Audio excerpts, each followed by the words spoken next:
alla och hjärtligt välkomna till Folkets hus här i Göteborg och till firandet av Världssjöfartens dag 2015. IMO's World Maritime Day firas ju alltid sista veckan i september och vi här i Sverige har valt att följa IMO Headquarters som alltid firar sista torsdagen i september månad. Jag heter Anna Hammargren och jag är vd för Sjöfartsforum och Sjöfartsforum är huvudarrangör för Världssjöfartens dag. Men bakom firandet står även en imponerande skara medarrangörer. Och det är Näringsdepartementet och det är myndigheter, organisationer och föreningar och akademi. Och tillsammans så representerar de här nästan alla viktiga institutioner runt sjöfarten och det maritima klustret. Endast några få föreningar saknas. I år är temat Maritime Education and Training, ett ämne som likt övriga tidigare ämnen är ett mycket angeläget och viktigt ämne. För hur ska sjöfartsutbildningarna och träningen utvecklas för att möta sjöfartens allt ökande internationella reglering? Och det ökade transportbehovet där världstonnaget förväntas dubbleras inom en 15-årsperiod. Och bristen på utbildade sjöbefäl, den tekniska utvecklingen och inte minst den globala hållbarhetsutmaningen. Och hur ska vi i Sverige utveckla våra utbildningar? Vem ska utbilda? Hur ser utbildningsbehoven ut och varför? Och vad är det som påverkar och till vilken sjöfart ska vi utbilda? Det här är oerhört viktiga framtidsfrågor. Men inte bara framtidsfrågor utan det är frågor som vi måste jobba med här och nu. För framtiden har ju redan börjat, den är ju redan här. Vi kommer prata om de här frågorna idag, men för att inte den här dagen bara ska bli en dag utav prat så är vår målsättning och ambition att ta det som sägs här idag från scenen, från talarna, från panelen men även från er, det ni bidrar med i de runda bordsdiskussionerna vidare in i akademierna och till exempel Föreningen Svensk Sjöfarts HR-nätverk för vidare arbete framåt. En speciell viktig fråga är förstås till vilken sjöfart vi ska utbilda och hur fartygen kommer att se ut. Och vi kommer under eftermiddagen att beröra Lloyd's Registers alldeles nya rapport Global Marine Technology Trends 2030 som kom ut bara för ett par veckor sedan. Den är ju förstås högintressant i sammanhanget. Och i fokus i den här rapporten står 18 teknologier med stor påverkan framöver på framtiden. Och om ni är intresserade av att höra mer om den här rapporten och vad den innehåller så kommer Anders Schöfnell från Lloyd's Register att berätta mer om den. Eller kommer berätta om den ska jag säga, klockan 18 här i det här rummet. Så att välkommen tillbaka sen in om ni vill höra mera. Programmet, det har ni redan fått och sett. Så det ska jag inte säga så mycket mer om. Så att då är det dags att börja. Och då säger jag istället så här att it's a great honor for me to present Dr. Cleopatra Doumbia-Henry, President of World Maritime University in Malmö. Please come up on stage.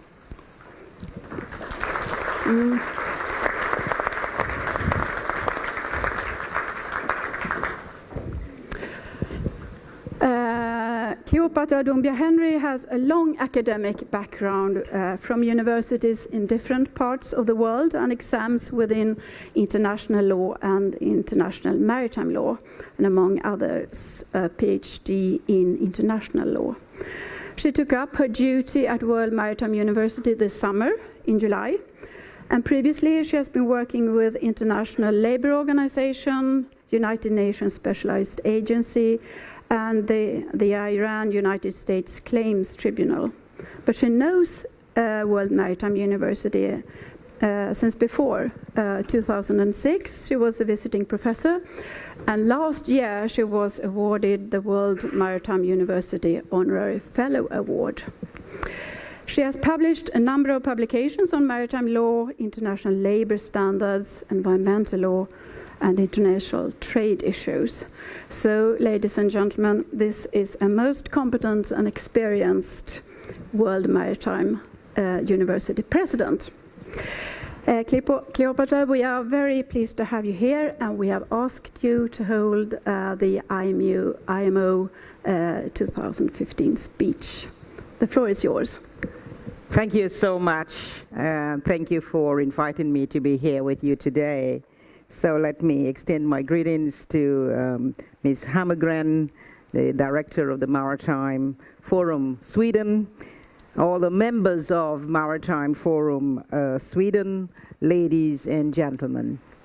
Just to indicate that, again, to thank you for inviting me and to give me this opportunity to be able to speak to you today. This is my first official function that I am actually doing in Sweden, and therefore it is indeed a pleasure that I can do this with the entire Swedish maritime stakeholders.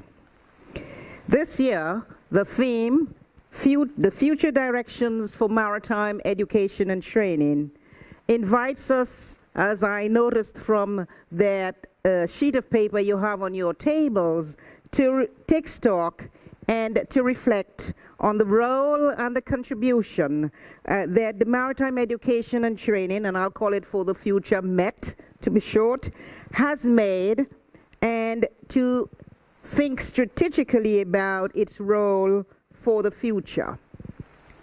What developments are impacting the maritime industry today, and in what way? What adaptation or new approaches are required? What strategies are MET institutions pursuing to take advantage of these developments? The maritime industry, as you all know, is the most global of all industries, and it continues to be driven by technological developments.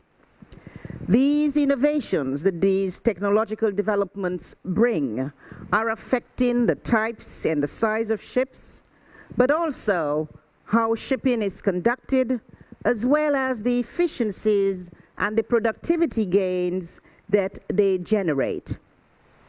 Today, logistics, supply chain, and value chain considerations are important issues for the industry. There must also be a focus on how these developments impact those who are responsible for ship operations, the seafarers. The knowledge economy, and therefore the role of ICTs, is not lost on the maritime industry. Corporate social responsibility in the maritime industry must continue to be given a priority. It brings together the economic, the social, and the environmental considerations in line with the United Nations guiding principles on business and human rights.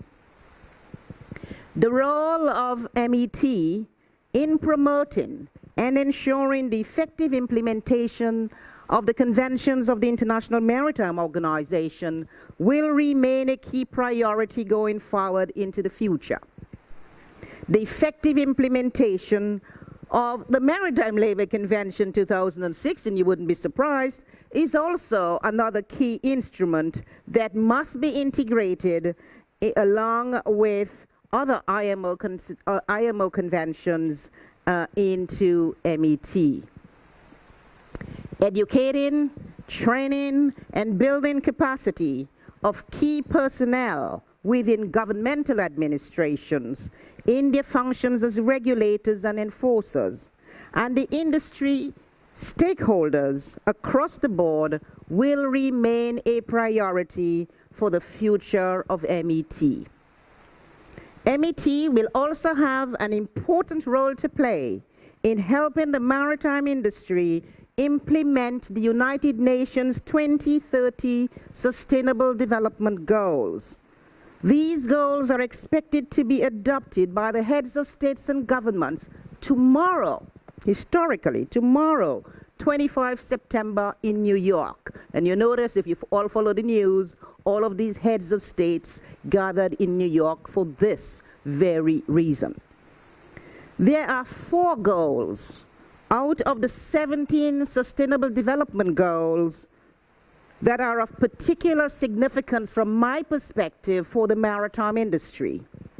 Goal 7. This goal 7, concerns access to affordable, reliable, sustainable, and modern energy for all. Goal 13 calls for urgent action to be taken to combat climate change and its impact. And you know, the COP will be held in Paris later this year. Goal 14 mandates the conservation and the sustainable use of the oceans, seas, and marine resources for sustainable development. And Goal 17 deals with strengthening the means of implementation and the revitalization of the Global Partnership for Sustainable Development. In particular, Goal 17.9 calls for international support to be enhanced for implementing effective and targeted capacity building to support national plans to implement all of the Sustainable Development Goals, which are considered to be interrelated and integrated. MET, therefore, will have an important role to play in developing maritime and related skills so that all of those in the maritime industry will have the competencies and the skills that they need to implement the relevant goals of the 2030 United Nations SDG agenda. Maritime education and training is much greater than what happens in the lecture room. It is much broader than the interactions between student and lecturer, or between curriculum and examination. Research at the World Maritime University, from which I come, and which I also represent, as well as the IMO, research has shown that excellent MET rests on 3 essential factors. The first is public administrative systems that support the implementation of legal instruments to which states are parties, alongside administrative structures that effectively supervise, monitor, and control the processes of training, assessing, and certification of seafarers.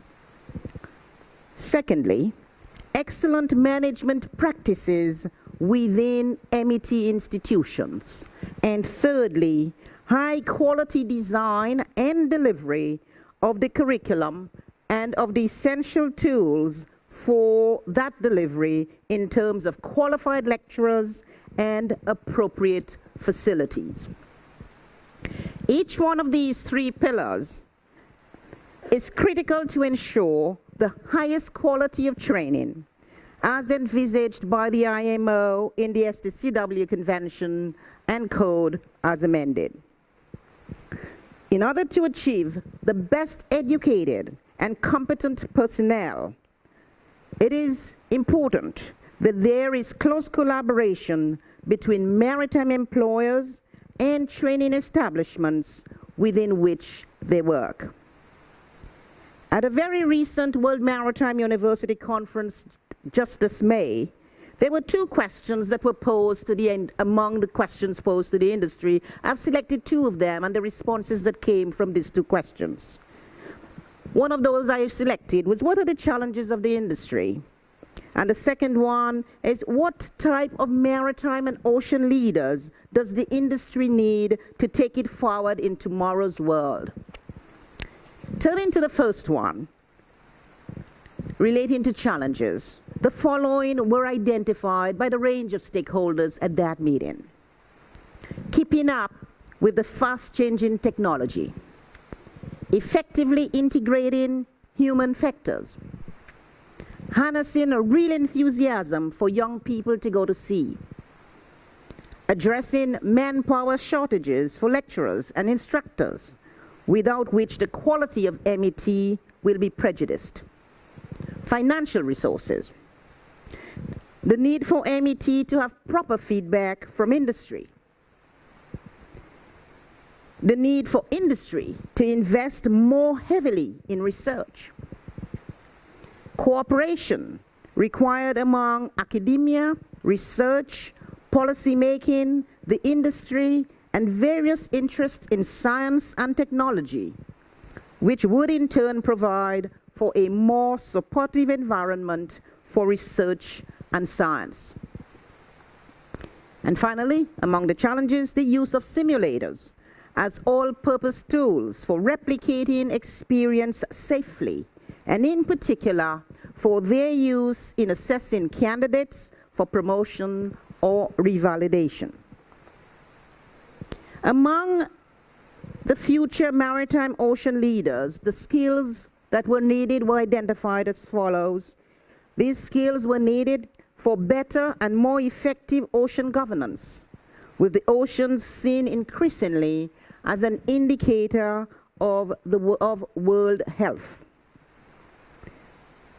Second, to ensure the highest quality teaching standards and for innovation. Thirdly, to design simple, practical messages for policymakers. And finally, to encourage the industry to make progress in sustainability and in efficiency. MET will certainly have an important role to play in the future in the provision of better pathways between the sea and the shoreside careers.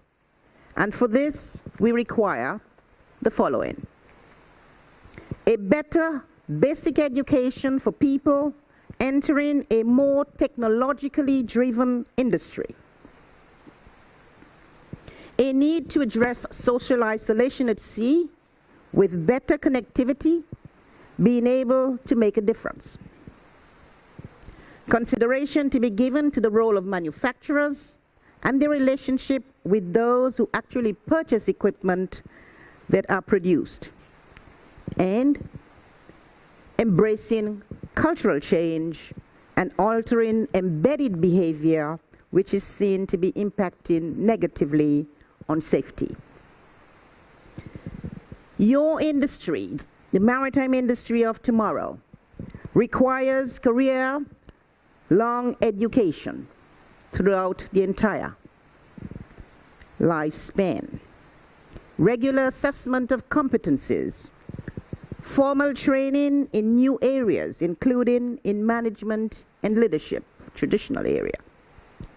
The complexities of new equipment require proper training in its use, and the methodologies of maritime education and training and the assessment of competencies are constantly changing, as well as the modalities and the tools for delivering training, from distance learning to e-learning, and to the use of incredible simulation techniques today. In short, we need to ensure that future leaders, executives, senior personnel, and even all seafarers have the skills, the education, and the training they need for the marine and oceans industry for today and for tomorrow. What is the role of the World Maritime University? It has indeed an important role to play in this regard. As the apex international educational institution of the IMO, our mission is to be the world center of excellence in postgraduate maritime and oceans education, professional training and research, while building global capacity for sustainable development with respect to the role of shipping and the protection of the oceans and the environment. A major part of this mission is our role in educating the teaching staff of maritime universities, MET training institutions, and in-house human resource departments of the industry, and those who are responsible for training and education of seafarers. WMU plays and will play an important role to ensure that it provides countries and the industry with the necessary skills that they need to meet the challenges and the opportunities ahead. We are therefore reviewing our offerings and expanding them to be in a position to fully support the industry. Our Masters of Science program has offered for the past 32 years a specialization in maritime education and training, designed for educational professionals, but which is set against a broader background that deals with all aspects of maritime and oceans knowledge. Graduates of this specialization are certainly experts in their field, but they also are made very aware of the overall maritime and oceans context and how their expertise can deliver excellence to the functions across the board. We have just recently, since I arrived, added 2 new specializations to the curriculum that will take effect as of 2016. A new MSc specialization in marine energy management, and another in ocean sustainability, governance, and management. We are also strengthening our partnership with industry actors in offering, in conjunction with them, a new diploma program, namely a postgraduate diploma in maritime energy, another in international maritime law, and a third, an executive maritime management diploma covering topics of critical importance to today's maritime managers, including global maritime and ocean regulatory and management issues. For maritime education and training to develop to meet the needs of the future, it must aspire to excellence. Far more is required than simply teaching the obvious technical skills required for ship operation. It requires lecturers, professors, managers with decision-making skills, professionalism, human relations skills, ethics, and environmental awareness. The greater the degree to which our education and training captures these other elements, the more our present and future seafarers will be optimally situated for a lifelong career, whether at sea or on shore.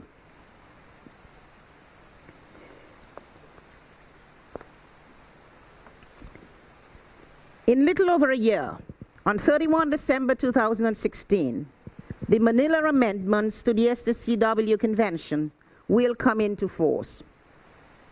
We all have an important role to play in meeting that deadline, with a spirit not of mere compliance, but one of excellence. To do this, we need to reach a common understanding of the meaning of MET, of Maritime Education and Training, and of course, of its scope well beyond seafarer qualification and competence. At all times, we need to be aware of the context of the associated administrative and management systems that support quality, as well as the broad and changing demands of the maritime world. Account needs also to be taken of the ILO's MLC 2006, the 4th pillar of the international maritime regulatory regime, which is already beginning to have an impact. Today, with 80% of the world fleet covered by the MLC 2006, and with the recent ratifications by the Parliament of China and India, I expect that we will reach 90% of gross world tonnage of shipping.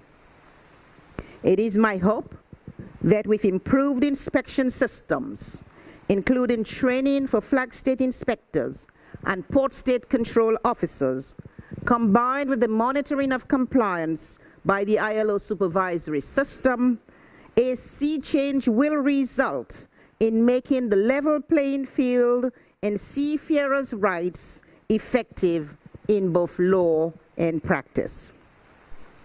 I would like to end by highlighting what I call a three-pronged approach to maritime education and training. MET, Maritime Education and Training for seafarers. Maritime Education and Training for the wider maritime industry, and Maritime Education and Training for stewardship of our oceans and our planet. To achieve success in this three-pronged approach, we need to work collaboratively across national and regional boundaries and with all our industry stakeholders. A global approach will also enhance personal development opportunities for those who transfer knowledge, whether to seafarers, to the industry, or in respect of environmental and ocean consciousness. We have to guard against the much talked about shortage of seafarers and other technical questions translating into a shortage of competent trainers and assessors, for example. There are as well important moral responsibilities that we must consider. In seeking to build capacity to address these and other global issues, we must not ever lose sight of the individuals, the students who will also have their own dreams and aspirations. We must also be especially careful to listen to the aspirations and the real needs and expectations of governments, of organizations, and of enterprises that may have supported releasing or sponsoring students from their workplaces for lengthy periods of time, in the case of the WMU, for as much as 15 months. We must ensure that the competencies, the knowledge, and the skills that our students acquire in their studies meet the needs of governments, of organizations, and of industry. At the same time, we must work to ensure that the student who has spent those precious years with us emerge in a better position and will have greater opportunities to achieve their aspirations. In other words, job opportunities. This is a tremendous responsibility, and a great deal of trust is placed on us as educators. The future of maritime education and training is firmly in our hands, in your hands. We must set our sails to take maritime education and training forward to the horizons. We must look forward to collaborating with you to set our sails such that no matter the direction of the wind and the gales that we may encounter, we will have a global maritime and ocean education and training paradigm which sustainably supports, in an environmentally responsible way, safe, secure, and efficient shipping on clean oceans. This will enable the maritime industry, in the broader sense of the term, to remain the real engine of world trade and contribute to sustainable development. Thank you. Thank you very much, Cleopatra, for coming here, and this is a small gift of appreciation. Thank you so much. Thank you very much. Very Thank you. much.